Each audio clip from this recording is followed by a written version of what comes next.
The little plastic chip in your wallet has stopped talking to the satellites. You are standing at the checkout counter staring at a card reader. That just says connection error for the 50th time. Behind you, 20 other people are realizing that their digital life savings just evaporated into the cloud. The numbers on your screen were never real money, they were a promise. And the promise just broke. Welcome to the new economy. The stock market is gone, your 401k is a ghost story. You tell yourself to feel better. The only assets you have are the calories in your pantry, the tools in your garage, and the skills in your hands. You have exactly 0 hours to unlearn everything you know about capitalism and learn the brutal arithmetic of survival. Most people think an economic collapse looks like the Great Depression, with sad men in suits selling apples on the corner. They are wrong. A modern economic collapse looks like a logistical heart attack. Our world runs on just-in-time delivery. Grocery stores have 3 days of food. Gas stations have 2 days of fuel. When the digital money stops moving, the trucks stop moving. When the trucks stop, the cities starve. You aren't preparing for a recession. You are preparing for a timeline where a bottle of antibiotic ointment is worth more than a luxury sedan. Let's dismantle the first mistake everyone makes: the gold delusion. You've seen the movies, you bought the gold coins, you feel smart. Here is the reality check: you cannot eat gold. You cannot shoot gold at an intruder. You cannot burn gold for heat. In the first 3 months of a total collapse, precious metals are heavy, useless rocks. If you walk up to a starving neighbor and offer him a silver coin for a can of beans, he won't take it.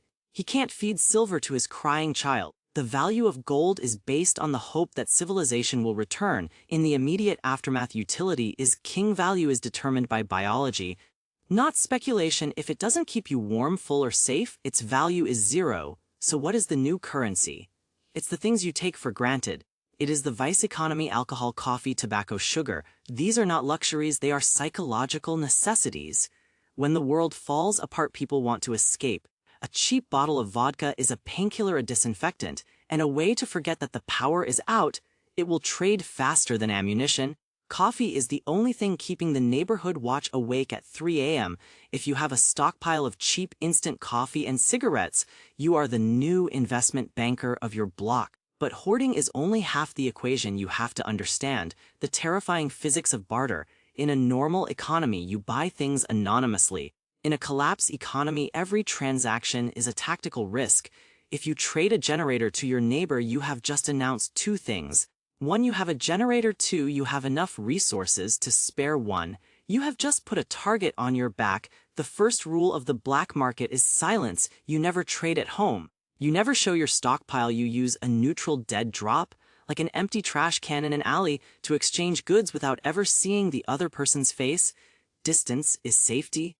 This brings us to the inflation of violence. When law enforcement budgets hit zero, the police go home to protect their own families. The cost of doing business now includes a security tax. If you have a garden full of tomatoes, you don't own those tomatoes unless you can defend them 24 hours a day. If you sleep, you lose. This is why the lone wolf survivor dies. You cannot stay awake forever. You need a micro-economy of trust. You need a tribe, not because you like people, but because you need to outsource your sleep. Let's talk about the prepper pantry myth. You have 1,000 cans of soup. Great. Do you have a manual can opener? Do you know how to dispose of 1,000 sharp metal lids without slicing your hand open and getting an infection that kills you in a week because hospitals are closed? Do you have enough water to process the massive sodium intake from all that preserved food? Economic collapse is a health crisis in disguise. The most valuable trade item isn't a gun, it's a course of amoxicillin. A simple tooth abscess will kill you faster than a looter. If you can fix a tooth, stitch a wound, or treat dysentery, you will never go hungry. You are the asset. Modern society has made you soft and specialized. You know how to make spreadsheets, not shoes. You know how to navigate traffic, not purify water. In a demonetized world, your salary is irrelevant. Your ability to solve physical problems is your new credit score. Can you repair a solar panel? Can you recharge a car battery using a bicycle? Can you ferment vegetables so they don't rot? If the answer is no, you are poverty-stricken, no matter how much cash is stuffed under your mattress. This leads to the most important psychological tactic, The gray man theory in an economic depression: wealth is a crime. If you look well fed, clean, and happy, you look like a thief. Desperate people will hate you for your stability. The best camouflage is poverty. Wear dirty clothes, smear ash on your face to look tired and sick, keep your house looking dark and quiet. You want to look like you are suffering just as much as everyone else. This is psychological survival. If you flaunt your preparedness, you invite the mob. The goal is to be the guy nobody notices, the guy who has nothing worth taking. Eventually, a new economy will stabilize, but it won't look like Wall Street. It will look like the Dark Ages. It will be local, reputation, based and brutal. A man's word will mean more than a contract because there are no courts to enforce contracts. If you cheat someone in a trade, you don't get sued, you get visited at night. Integrity becomes a survival mechanism. If people know you are fair, they will protect you. If they know you are a scammer, they will let the wolves in. Your biggest enemy isn't the government or the gangs, it's hyperinflation of the basics. Imagine a world where a bar of soap costs a day's labor. Hygiene breakdown leads to typhus and cholera. You need to stockpile soap, bleach, and toothpaste, not just to be clean, but to stop your family from dying of 19th century diseases. Hygiene is wealth. When everyone else is covered in sores and scratching at lice, the person with the soap is a king. And if you run out, learn how to make soap from wood ash and animal fat. That is literally turning trash into a life-saving commodity. Let's look at the infrastructure of failure. When the economy crashes, the power grid degrades, repairs stop happening, spare parts stop arriving. You are looking at a slow fade to black. This means your digital wealth, your crypto, your bank apps, is locked behind a black screen. You need analog backups for everything: paper maps, not GPS, books, not Wikipedia, mechanical watches, not smartwatches. You need to download the entire internet's worth of survival knowledge onto paper right now while the printers still work. Knowledge is the only thing that weighs nothing but is worth everything. The psychology of the crash is the hardest part. You will see people you respect turn into monsters. Hunger changes the architecture of the brain. The nice guy who mows his lawn on Sundays will justify stealing your food because his kids are crying. You have to be ready for the betrayal of the social contract. You cannot rely on common decency because decency is a luxury product of a stable economy. When the stability is gone, the animal comes out. You have to set boundaries early. You have to say no when it breaks your heart, because saying yes might starve your own family. There is a window of opportunity in the first week. We call it the normality bias phase. While everyone else is waiting for the government to fix it, while they are sitting on their couches watching the news, loop the same panic. You need to act. Convert your dying fiat currency into hard goods immediately. Go to the store before the looting starts. Don't buy TVs, buy seeds, buy salt, buy nails, buy duct tape. Spend every penny you have because next week those pennies are just copper discs. This is the only time you can trade worthless paper for life-saving tools. You need to understand the value of trash in a collapse. Nothing is garbage.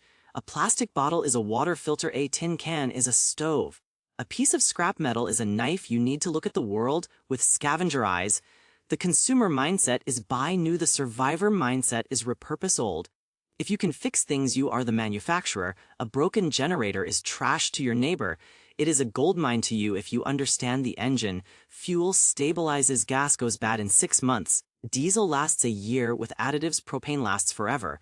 If you are stocking up on gasoline, you are stocking up on a ticking clock. Shift your reliance to renewables or propane. Solar panels don't ask for a paycheck. Wind doesn't go on strike. The sun is the only utility provider that won't send you a bill.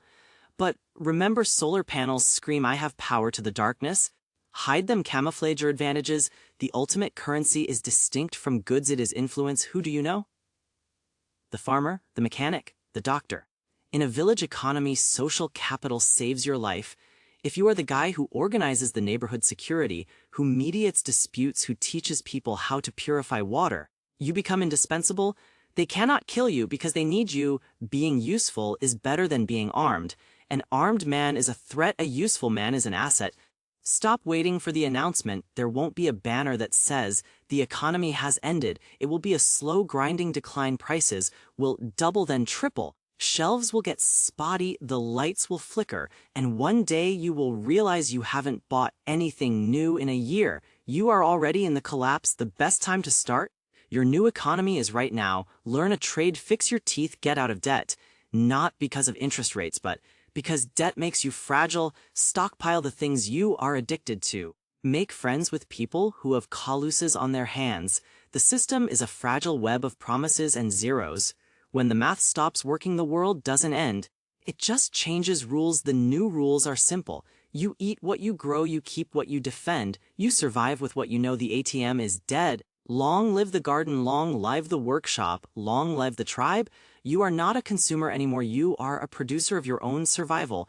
Welcome to the bottom line.